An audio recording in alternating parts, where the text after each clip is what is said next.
तो दोस्तों फिर से हमारे एक नए वीडियो में आप सबका स्वागत है। आज हम बात करेंगे हमारे भारत की शान और प्रेम का प्रतीक माना जाने वाले ताजमहल से जुड़े इतिहास के बारे में। ताजमहल अपनी बेमिसाल खूबसूरती और भव्यता की वजह से दुनिया के 7 अजूबे में से एक है।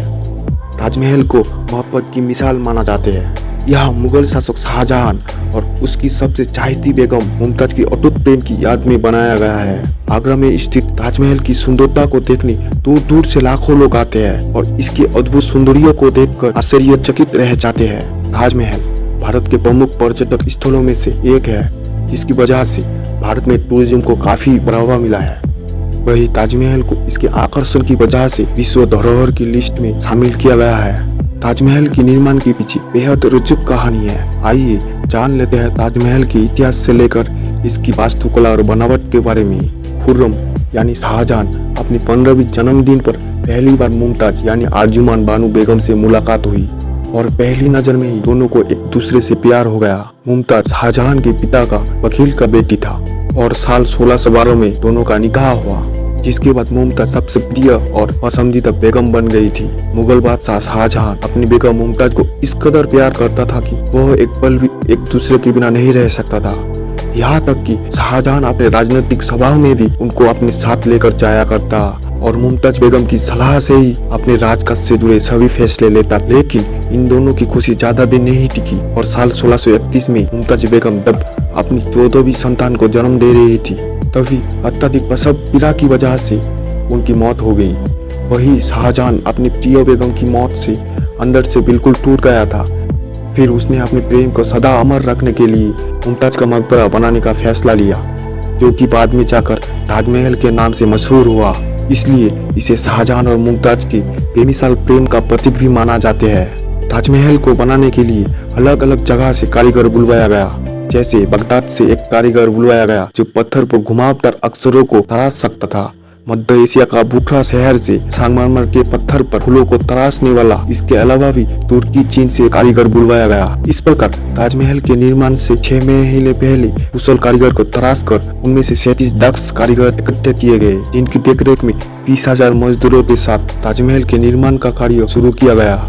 इसी प्रकार ताज निर्माण में लगाई गई सामग्री संगमरमर पत्थर, राजस्थान के मकराना से अन्य कई प्रकार के कीमती पत्थर और रत्न बगदाद, अफगानिस्तान, तिब्बत, इजिप्ट, रूस, ईरान आदि कई देशों से इकट्ठा कर उन्हें भारी कीमत पर खरीद कर ताजमहल का निर्माण कार्य शुरू किया गया।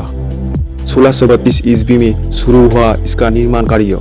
अब इन सब के सामने सबसे बड़ा चुनौती था यमुना के तट पर सबसे खूबसूरत मकबरा बनाए कैसे, क्योंकि नदी तट पर जमीन काफी सॉफ्ट होती है। और एक चुनौती ये भी थी पानी की बहाव मकबरे को कोई नुकसान न पहुंचाए। बहुत सोचने के बाद इंजीनियरों ने इसका तरकीब निकाला और जमीन की चारों ओर मजदूरों ने कुआं खोदना चालू किया। यह कुआं तब तक खोदा गया जब तक कि सूखी जमीन न निकल जाए। फिर इन कुओं को पत्थर और लकड़ी की सहायता से कॉलम बनाकर फाउंडेशन का निर्माण किया गया। इस सॉफ्ट जगह पर अब एक ऐसा फाउंडेशन तैयार था जो हजारों मुश्किलों के बाद भी फौलाद बनकर खड़ा रहे। अब पारी थी एक ऐसी डिजाइन की जो आज से पहले किसी ने ना देखा या बनाया हो।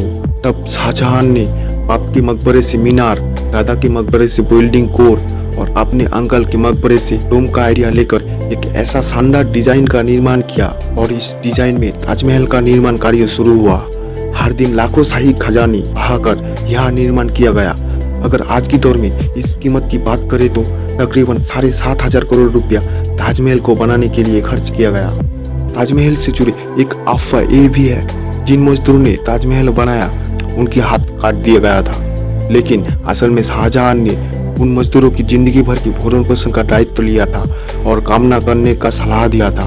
ताजमहल को बनाने के लिए 28 अलग अलग तरह के पत्थर का इस्तेमाल किया गया है, जो हमेशा चमकते रहते हैं और कभी भी काले नहीं पड़ते।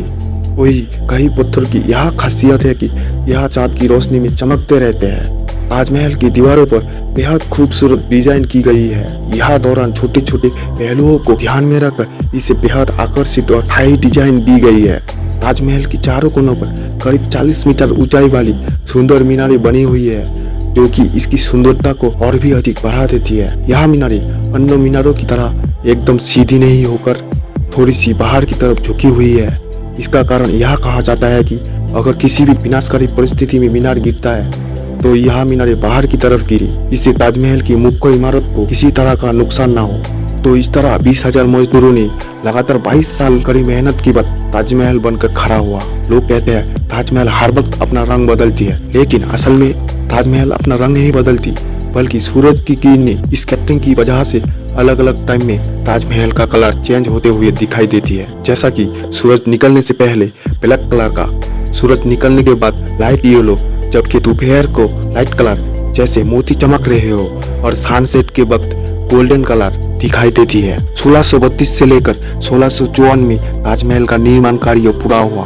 शाहजहां ने अपनी प्रिय बेगम मुमताज की याद में इसका नाम मुमताज महल रखा, जो बाद में जाकर ताजमहल के नाम से जाना गया। हर साल मुमताज की बरसी पर शाहजहां ने आने लगा, और 4 साल के बाद मुमताज और शाहजहां के अपने बेटे ने ही मुगल साम्राज्य का गद्दी पलटकर खुद मुगल साम्राज्य का सम्राट बना, और अपने ही पिता यानी शाहजहां को बंदी बनाकर आगरा फोर्ट पर रखा, और अपने पिता की आखिरी ख्वाहिश पूरी करने हेतु ऐसी जगह रखा जहां से शाहजहां ताजमहल को देख सकता है। और इस तरह 8 साल गुजरने के बाद 74 वर्ष की उम्र में शाहजहां का निधन हुआ, और ताजमहल के अंदर मुमताज की कब्र के पास में ही शाहजहां का कब्र भी बनाया गया। तो दोस्तों, ये थी आज की वीडियो। आपको वीडियो कैसे लगे प्लीज़ कमेंट करना, एंड हमारे चैनल पर अगर नए हैं तो प्लीज़ सब्सक्राइब कर लेना।